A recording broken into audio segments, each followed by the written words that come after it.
Vijayakanth sir சொன்ன அந்த ஒரு வார்த்தை என் கண்ணெல்லாம் கலங்கிருச்சு அப்படிங்கிற மாதிரி நடிகர் அருண் பாண்டியன் தெரிவிச்சிருக்காரு. என்ன சொல்லியிருக்காருன்னா, நான் தேவன் படம் பண்ணும்போது கேப்டன் கிட்ட போய், சார் நான் ஒரு படம் பண்ண போகிறேன், அதில் நீங்கள் நடிக்கணும்னு சொன்னதுமே, சரி நடிக்கிறேன் போன்னு சொல்லிட்டாரு. இல்லை சார் கதை சொல்லணும் சார்னு நான் சொன்னதுமே, யோ போயா நான் நடிக்கிறேன்னு கதையை கேட்கவே மாட்டேன்ட்டார் அவரு. அவர் சொன்னதை கேட்டுக்கிட்டு எனக்கு ஒரு மாதிரி ஒன்றுமே புரியல. கண்ணெல்லாம் ஒரு மாதிரி கலங்கிருச்சு. ஏன்னா அந்த டைமில் அவர் ரொம்ப பீக்கில் இருந்தார். அவர் டேட்டுக்கு பல பேர் காத்துக்கிட்டு இருந்த சமயம் தான் அது. ஆனால் அவர் எனக்காக சொன்ன அந்த வார்த்தையை இன்னைக்கு வரைக்கும் என்னால் மறக்க முடியல அப்படிங்கிற மாதிரி நம்ம கேப்டனை பற்றி அருண் பாண்டியன் தெரிவிச்சிருக்காரு.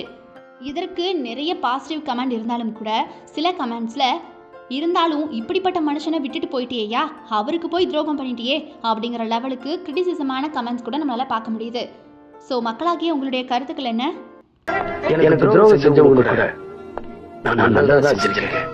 ஆனா அவங்க எல்லாருமே என்ன வேண்டாம் பகையாளி வந்தா பாக்குறாங்க.